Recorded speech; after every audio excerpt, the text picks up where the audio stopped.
I welcome all the class 12th students for this last lecture on determinants, that is application of determinants. ये क्या कह रहा है? ये कह रहा है कि you have to solve this system of equations using matrix method. Matrix method means इसी तरह आपके पास linear equations हैं, आपको matrices में convert करना पड़ेगा, फिर matrices का use करके आपको small x, small y और small z का value निकालना पड़ेगा. Depends on number of variables. क्योंकि इसमें 2 variables हैं तो x और y का solution value निकालना पड़ेगा, इसमें 3 है तो 3 का value निकालना पड़ेगा. लेकिन तीनों फिर given system को सेटिस्फाई करना चाहिए, लेकिन हम वो ऑर्डिनरी मेथड नहीं, matrix method, advanced matrix method use करेंगे, राइट? तो सबसे पहले हम डिस्कस करेंगे क्वेश्चन नंबर 7 यहां पे. तो क्वेश्चन नंबर 7 में है पहली equation 5x + 2y = 4.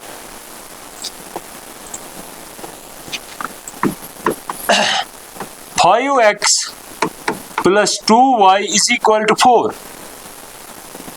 5x + 2y = 4, 7x + 3y = 5.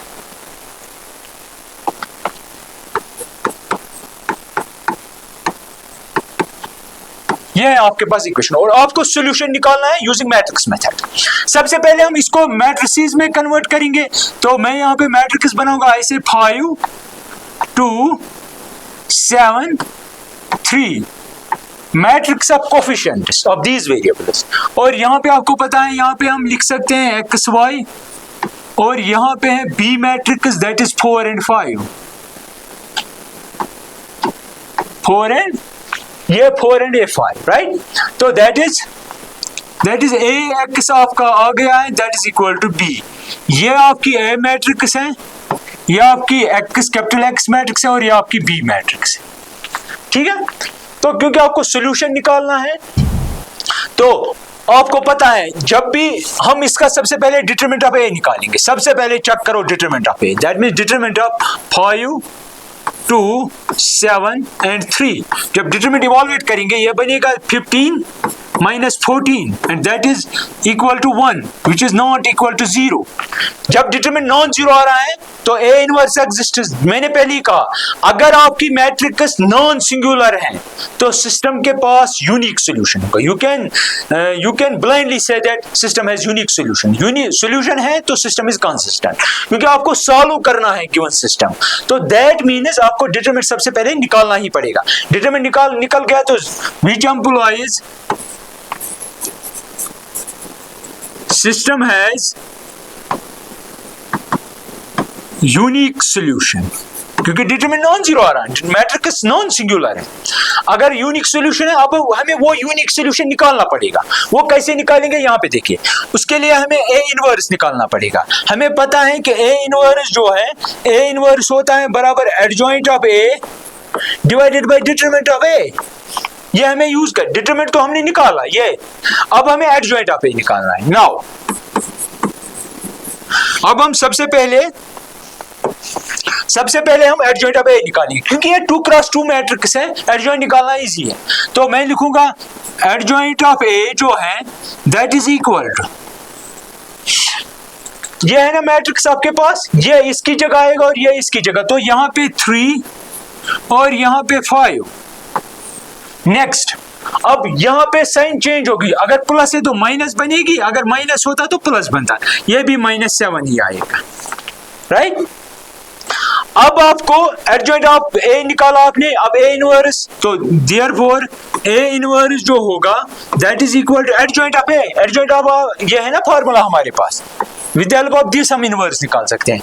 Adjoint of, सबसे पहले मैं लिखूंगा 1 बाय डिटरमिनेंट ऑफ ए, और यहाँ पे मैं लिखूंगा adjoint of A. That is A inverse जो होगा आपका, that is adjoint of A. Adjoint of A आपके पास ये है 3 -2 -7 and 5, right? Divided by determinant of A. Determinant of A आपका आ रहा है 1. अगर हम 1 से डिवाइड भी करेंगे तो कोई फर्क पड़ने वाला नहीं, तो ये आपका ए इनवर्स है. नाउ ये आपका ए इनवर्स आ गया. ए इनवर्स आपने निकाला, डिटरमिनेंट भी निकाला. नाउ आपको पता है, क्योंकि आपके पास जो आपके पास जो इनवर्स निकालने का, क्योंकि determinant of A is non zero, उस वक्त मैंने सॉल्व भी किया था सॉल्यूशन कैसे निकालना है। तो you have to write since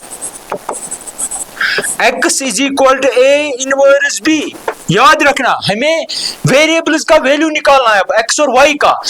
that means इस क्वांटिटी का वैल्यू निकालना है। तो अगर इसका वैल्यू निकालना है तो आपको इनको मल्टीपल करना पड़ेगा। a इनवर्स आपने ऑलरेडी निकाला है, a इनवर्स यहाँ पे है 3 -7 -2 एंड 5। इसको मल्टीपल करना पड़ेगा b के साथ। b आपका वहां पे गिवन है 4 and 5।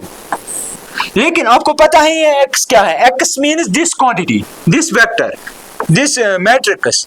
That means X Y is equal to, अब यहाँ पे करेंगे first row first column matrix multiplication. 3 को 4 के साथ तो 12 आएगा, -2 को 5 के साथ तो -10 आएगा, राइट। अब -7 को 4 के साथ तो -28 आएगा, 5 को 5 के साथ तो 25 आएगा। दैट इज इक्वल टू, अब यहां से निकालेंगे तो 2 आएगा, यहां से निकालेंगे तो -3 आएगा, राइट। तो ये कॉलम वेक्टर जो है, ये कॉलम मैट्रिक्स जो है, ये इस कॉलम के बराबर है। तो x 2 के बराबर होगा, y -3 के बराबर होगा। तो विच एम्प्लॉइज x 2 के बराबर है और y जो है that is equal to -3, right. अब देखिए मैंने कहा ये जो है ये दिस इज साइमल्टेनियस सॉल्यूशन। इसको आप साइमल्टेनियस सॉल्यूशन भी कह सकते हैं, या इन शॉर्ट आप सॉल्यूशन भी कह सकते हैं। Solution of given system ax equal to b। अब हम चेक करेंगे क्या सच में ये इसका सॉल्यूशन है या नहीं, क्योंकि यहां से हमने ये बनाया, दैट मींस ये बनाया, ये वही मैं कह रहा हूं, क्योंकि हमें इसके वैल्यूज निकालने थे, x और y। Capital X means x और y का। तो आपने x और y का वैल्यू निकाला, यहां पे सब्स्टिट्यूट करो। अगर इसको इसके साथ मल्टीपल करेंगे, अगर आप यहां पे चेक के तौर पर हम चेक करेंगे क्या ये सच में सॉल्यूशन है या नहीं। दीजिए x, इसको तो ये बनेगा 10, y को -3 दीजिए तो बनेगा -6। That is equal to 10 - 6 is 4, right. तो 4 है भी राइट में। तो दैट मीन्स ये सेटिस्फाई कर रहा है फर्स्ट को। अब हम सेकंड को चेक करेंगे। सेकंड को चेक करेंगे तो x इक्वल 2 देंगे यहाँ पे तो 14 बनेगा, y को -3 देंगे तो -9 बनेगा, एंड जब आप इसको सब्ट्रैक्ट करेंगे तो वहां पे 5 आना चाहिए और आ भी रहा है। दैट मीन्स ये सच में इसका सॉल्यूशन है। तो साइमल्टेनियस इक्वेशंस, क्योंकि ये साइमल्टेनियसली इन दोनों को सेटिस्फाई कर रहा है, यही है इसका मकसद। अब हम 3x3 पे एक एग्जांपल करेंगे, वहां पे भी ऐसा ही प्रोसीजर है, कुछ डिफरेंट नहीं है, लेकिन सिर्फ एक चीज डिफरेंट है, वहां पे 3 वेरिएबल्स है, यहाँ पे 2 ही थे।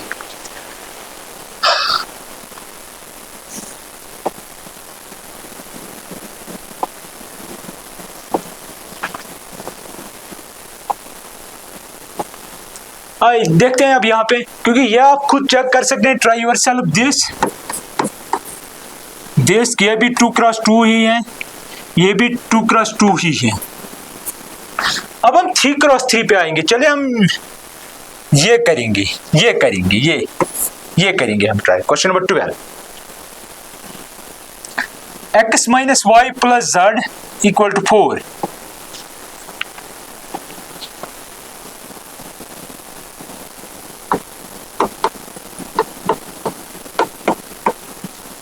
दूसरी इक्वेशन है हमारे पास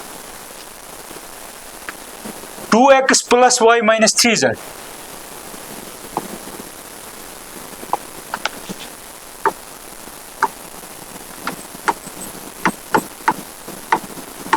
equal to 0। 2x + 3y - 3z। यहाँ पे ये 2x + y - 3z equal to 0। अब हम last x plus y plus z equal to 2, x plus y plus z equal to 2.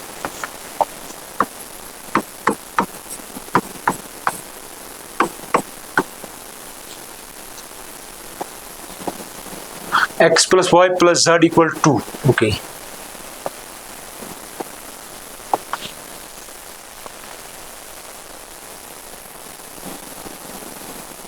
ठीक है, तो ये हमने लिया क्वेश्चन नंबर कौन सा है, 12 perhaps, question number 12, yes. Question number 12 पे हम कंसिडर करेंगे, यहाँ पे 3 वेरिएबल्स है, राइट। तो इसको हम कैसे कन्वर्ट करेंगे, अब देखिए मैं यहाँ पे लिखूंगा एक मैट्रिक्स, उसके कोएफिशिएंट्स 1 -1 एंड 1, यहाँ पे 2 1 एंड -3, 2 1 एंड -3, यहाँ पे 1 1 एंड 1, और यहाँ पे है x y and z equal to, अब यहाँ पे क्या है 4 0 एंड 2। देखिए मैं इसलिए कुछ एक्सरसाइज आप पे छोड़ रहा हूं क्योंकि it will grow your skills. जितने मैक्सिमम नंबर ऑफ क्वेश्चंस खुद आप ट्राई करेंगे उतने ज्यादा मजबूत होते जाएंगे आप, ठीक है। Otherwise I can solve each and every one here. लेकिन असल में रूल क्या होता है टेक्स्ट बुक पढ़ाने का, हमें टीचर को असल में एग्जाम्पल करनी होती है, जो टेक्स्ट बुक में एग्जाम्पल होते हैं वो हमें करनी है, तो एक्सरसाइजेस आपको खुद करनी है, because that will make you a bit tougher in maths. तो यहाँ पे देखिए इसको मैंने कन्वर्ट किया है, that is ax is equal to b, right. इसमें मैंने इसको कन्वर्ट किया। अब आपको पता है ये आपका a है कोएफिशिएंट मैट्रिक्स, ये आपका x है और ये आपका b है, ठीक। सबसे पहले हम डिटरमिनेंट ऑफ a निकालेंगे, क्या निकालेंगे, डिटरमिनेंट ऑफ a। तो डिटरमिनेंट ऑफ a निकालने के लिए हम क्या करेंगे, 1 -1 एंड 1, 2 1 एंड -3, 1 1 एंड 1।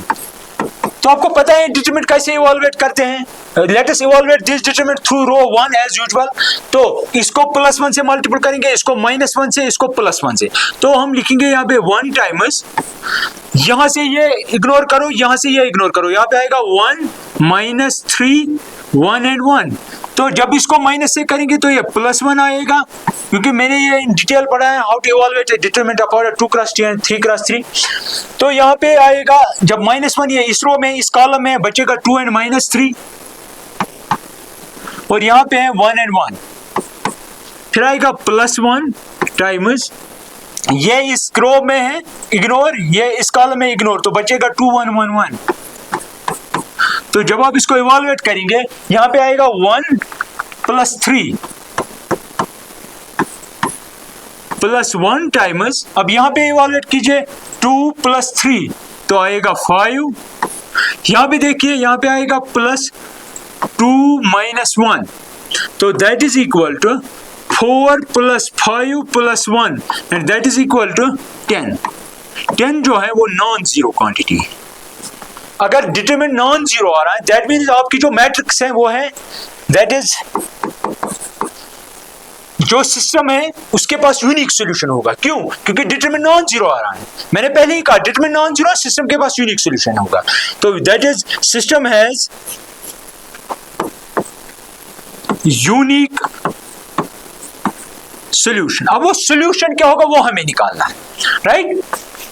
तो इनवर्स निकाल, क्योंकि हमें पता है हमें सॉल्यूशन निकालने के लिए हमें इस पे कंसंट्रेट करना पड़ेगा। हमें पता है अगर आपको सॉल्यूशन निकालना है, आपको पता है x = a इनवर्स b पे काम करना पड़ेगा। अगर सॉल्यूशन निकालना और सॉल्यूशन यूनिक हो तो इस पे काम करना पड़ेगा। दैट मींस सबसे पहले हमें a इनवर्स निकालना है, b तो हमारे पास है। a इनवर्स निकालने के लिए हम क्या करेंगे, हमें पता है a इनवर्स की डेफिनेशन, a इनवर्स निकालने के लिए हमें निकालना पड़ेगा adjoint of a divided by determinant of a। लेकिन ये तब निकाल सकते हैं जब डिटरमिनेंट नॉन जीरो हो। डिटरमिनेंट तो हमने निकाला वो नॉन जीरो आ रहा है, अब एडजॉइंट ऑफ a निकालना पड़ेगा। नाउ एडजॉइंट निकालने के लिए हमें हर एक एलिमेंट का, इस मैट्रिक्स के हर एक एलिमेंट का कोफैक्टर निकालना पड़ेगा। तो सबसे पहले इसका कोफैक्टर निकालेंगे a11 का, वो क्या आएगा, ये रो खत्म ये खत्म, तो यहाँ पे आएगा 1, चले मैं लिखता हूं यहाँ पे 1 -3 1 एंड 1। जब इवैल्यूएट करेंगे ये बनेगा 1 + 3 एंड दैट इज 4। अब इसी तरह A12 का निकालेंगे। A12 मीन्स -1 का कोफैक्टर निकालेंगे। -1 का कोफैक्टर आएगा नेगेटिव टाइम्स ये खत्म, तो यहाँ पे आएगा 2 -3 1 and 1। तो जब आप ये इवॉल्वेट करेंगे ये बनेगा negative times 2 + 3 that is equal to -5। इसी तरह A13 का निकालेंगे। A13 मीन्स इसका कोफैक्टर निकालेंगे, यहां से खत्म, तो वो आएगा 2 - 1 and that is equal to 1। इसी तरह A21 निकालेंगे। A21 मीन्स नेगेटिव टाइम्स, मैं यूज कर रहा हूं माइनर्स की डेफिनेशन कोफैक्टर निकालने के लिए। -1⁻³ तो -1 आएगा, तो यहाँ पे बचेगा, दैट मीन्स ये इग्नोर आएगा -1 1 1 and 1। ये खत्म बचा ये और ये, तो that is equal to negative times -1 -1 that is -2 that is +2। Similarly A1 ये क्या था, वेट A21 आ गया। A22 अब निकालना है। A22 मीन्स इसका कोफैक्टर निकालना पड़ेगा। ये इग्नोर 1 1 1 1, तो दैट इज इक्वल टू 0। इस तरह A23 जब देखेंगे वो आएगा नेगेटिव टाइम्स।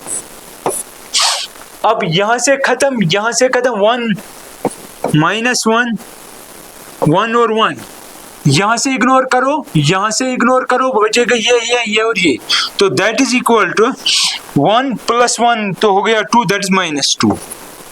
इसी तरह हम निकालेंगे A31 फिर से प्लस बनेगा, तो दैट मीन इसका ऐसे इग्नोर, तो यहाँ पे आएगा कुछ -1 1 1 और -3। जब इवॉल्वेट करेंगे यह बनेगा 3 - 1 तो आएगा 2। इसी तरह A32 that is equal to negative times, इसका कोफैक्टर ऐसे इग्नोर करो 1 2 1 -3, तो ये बनेगा negative times -3 and -2 that is -5 that is 5। अब लास्ट एलिमेंट का कोफैक्टर A33 का, तो दैट इज इक्वल टू ये और खत्म, दैट मीन्स 1 + 2 दैट इज 3। ये सारे एलिमेंट्स के हमने कॉपी, लेकिन you have to be very careful in calculations, otherwise solution right नहीं आएगा। तो हमें A इनवर्स निकालने के लिए एडजॉइंट ऑफ A की जरूरत थी, तो एडजॉइंट ऑफ A कैसे बनेगा, इन एलिमेंट्स की मदद से 4 -5 and 1।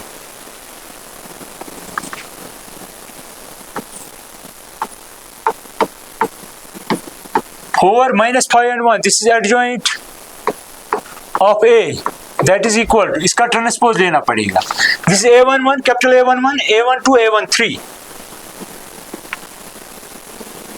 अब 2 1 दैट इज 2 0 and -2 2 0 and -2। अब लास्ट रो जो आएंगे वो उसमें आएंगे एलिमेंट्स 2 5 and 3 2 5 and 3। इसका ट्रांसपोज लेना पड़ेगा इस मैट्रिक्स का। जब इसका ट्रांसपोज लेंगे तो वो आएगा, क्योंकि ये fundamental this is principal diagonal, तो इसमें कोई चेंज नहीं आएगी, 4 0 and 3। अब ये जो है ये इसके साथ इंटरचेंज करेंगे प्लेसेस, तो यहाँ पे आएगा 2, यहाँ पे आएगा -5। अब ये और ये इंटरचेंज होंगे, तो यहाँ पे आएगा 2, यहाँ पे आएगा 1। अब ये और ये इंटरचेंज करेंगे, तो यहाँ पे आएगा 5, यहाँ पे आएगा -2। यह आपका रहा है एडजॉइंट ऑफ A, राइट। तो नाउ A इनवर्स क्या आएगा फिर, A inverse is 1 by determinant of A as per definition. क्योंकि हमारे पास एक फार्मूला है A इनवर्स निकालने के लिए, वो ऐसे ही है, adjoint of A over determinant of A। Determinant of A हमारे पास आया था perhaps 10, determinant is 10, that is 1 by 10, और यहाँ पे adjoint of A that means 4 2 2 -5 1 0 -2 5 and 3, ये आपका गया A इनवर्स। Therefore x, क्योंकि हमें निकालना है, हमें फाइनली x निकालना है, और मैंने पहले ही कहा x equal to A inverse into B, तो x आपको पता ही है क्योंकि हमें सोल्यूशन निकालना है, हमें सोल्यूशन निकालना है। तो अगर आपको सोल्यूशन निकालना है तो ये यूज करो x equal to A inverse B, और मैंने दिखाया ये कैसे बनती। तो that is equal to 1 by 10 A inverse में लिख रहा हूं, A इनवर्स हमने ऑलरेडी निकाला है यहाँ पे, 4 2 2 -5 0 5 1 -2 and 3 into B आपके पास है अवेलेबल ऑलरेडी, B आपके पास है यहाँ पे 4 0 and 2, ये है आपका B। कंपेयर करो 4 0 and 2, 4 0 and 2, right? This is equal to 1 by 10।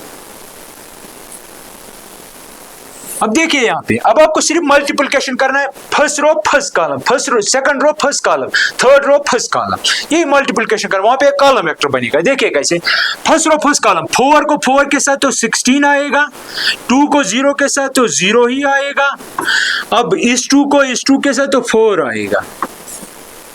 अब देखिए सेकंड रो फर्स्ट कॉलम, -5 को 4 के साथ तो -20 बनेगा, 0 को 0 के साथ तो 0 ही बनेगा, 5 को 2 के साथ तो 10 बनेगा।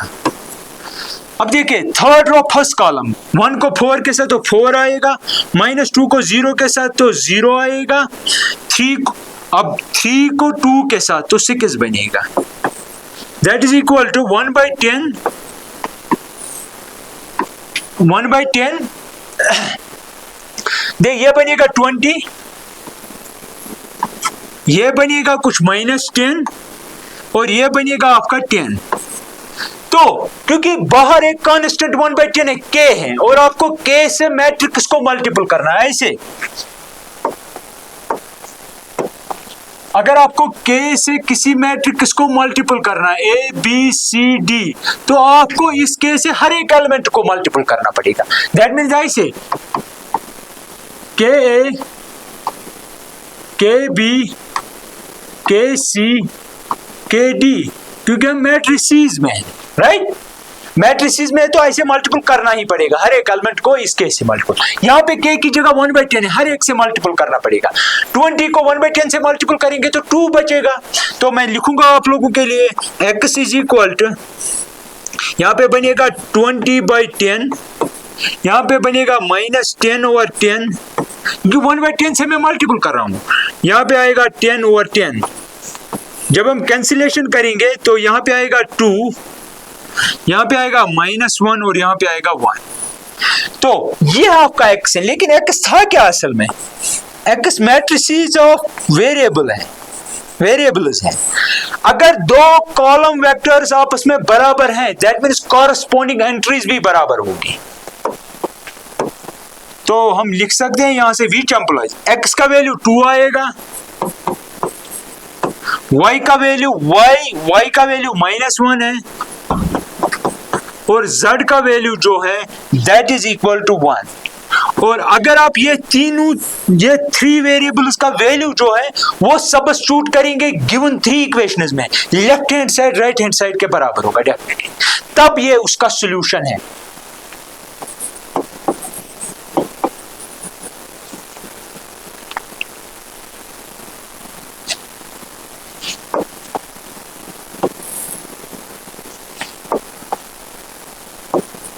This is the required solution. ये सॉल्यूशन कैसे चेक करेंगे? आप सीधे 3 इक्वेशन में सब्स्टिट्यूट करो on the left hand side in place of x, y and z, you will get that desired result. Okay? Similarly आप यहाँ पे ये कह रहा है ए इनवर्स निकालो, फिर इस सिस्टम को सॉल्व करो। अगर ए इनवर्स निकाल रहे हो, चलो मैं हिंट बताता हूं यहाँ पे, अगर ये कह रहा है ए इनवर्स आप निकालो, that means A inverse exist हो रहा है। अगर ए इनवर्स एग्जिस्ट हो रहा है तो determinant definitely zero non zero ही होगा। अगर नॉन जीरो है तो सोल्यूशन होगा, सोल्यूशन कितने होंगे, यूनिक होगा। तो वो निकालने के लिए आप इसे ax इक्वल टू बी में कन्वर्ट करो, और यहाँ से आपको पता है सोल्यूशन निकालने के लिए आपको ये करना पड़ेगा। इतना ईजी है, ए इनवर्स निकालो, यहाँ पे सबस्टिट्यूट करो, ये आपका बी है, ये सारा आपका बी है, यहां पे सबस्टिट्यूट करो। जिस तरह मैंने अभी क्वेश्चन किया सॉल्व, बिल्कुल वैसे ही करना, ठीक है। तो इसको ट्राई कर लेना। अब लास्ट क्वेश्चन है इसमें, ये दीज आर द एप्लीकेशन। आम इंसान के बस की बात ही नहीं है कि वो इस क्वेश्चन को सॉल्व करे, तो मैट्रिक्स मेथड जो है वो हमारी हेल्प कर सकता है। यहाँ पे इसने क्या किया है, ये कह रहा है cost of 4 kg union, 3 kg wheat and 2 kg rice. उनका कीमत अगर देखेंगे, कोई इंसान मार्केट में गया, उसने इतने kg ओनियन लाए, 3 kg व्हीट लाया, 2 kg राइस लाया, और जो उसको दुकानदार को टोटल कॉस्ट देना पड़ा इन चीजों के लिए, वो देना पड़ा 60। फिर ये इसी तरह के था 2 kg union, 4 kg wheat and 6 kg rice जो है उनका वैल्यू आ रहा है, कितना देना पड़ा उसको, इसे 90 रुपीज। इसी तरह एक और 6 kg, 2 kg एंड 3 kg में उसको 70 रुपीज देनी पड़ी। ये कह रहा है कि find the cost of each item per kg by matrix method. For example जो हमारे पास क्वांटिटीज हैं, मैं कहूंगा जिसका हमें वैल्यू निकालना है, क्योंकि ये कह रहा है find the cost of each item per kg, हर एक किलो का आपको कॉस्ट बताना पड़ेगा। तो मैं कहूंगा कि जो ओनियन है उसको हम कहेंगे x, ठीक है। तो इसी तरह व्हीट जो है, व्हीट के बदले में लिखूंगा y, और फिर क्या है राइस, इन शॉर्ट में कह रहा हूं, इसके बदले z। फिर करो मल्टीपल 4 kg ओनियन, इसको 4 से मल्टीपल करेंगे तो 4x प्लस, फिर क्या है 3 kg व्हीट, तो इसको 3 से मल्टीपल करेंगे, इतना सारा उसने व्हीट लाया, इतने सारी उसने ओनियंस लाए। फिर z किसको रिप्रेजेंट करता है, राइस को, 2 kg उसने लाई है, तो हम लिखेंगे 2z। टोटल कॉस्ट इनका सम जब अब सम अप करेंगे तो आपको कितना देना पड़ा, 60 रुपीज। इसी तरह यहाँ पे भी 2x plus 4y plus 6z कितना देना पड़ा, 90 रुपीज। इसी तरह यहाँ पे ओनियन का लिखेंगे 6x plus 2y plus 3z, total कितना देना पड़ा, 70। ये मैं एक कॉमन प्रॉब्लम, एक कॉमन मीन इस प्रॉब्लम को मैथमेटाइज कर रहा हूं, मैथमेटिकल सिस्टम में कन्वर्ट कर रहा हूं, ठीक है, मॉडल बना रहा हूं, मैथमेटिकल मॉडल बना रहा हूं इसका। तो इसको मैंने, इस वर्ड प्रॉब्लम को मैंने मैथमेटिकल प्रॉब्लम में मैंने कन्वर्ट किया।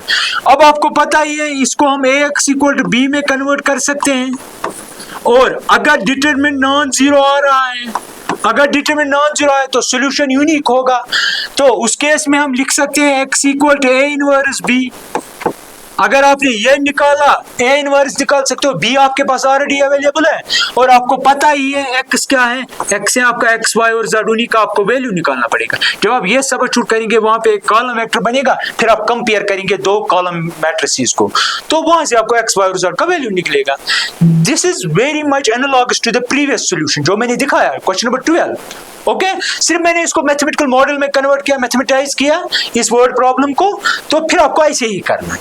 ये मैं कह रहा हूं क्योंकि हमारा जो टाइटल ऑफ दिस लेक्चर था वो था applications of matrices and determinants. तो अगर आपके पास 4 इक्वेशंस भी हो इन 4 वेरिएबल्स, फिर भी आप मैट्रिक्स मेथड से आप सॉल्व कर सकते हो।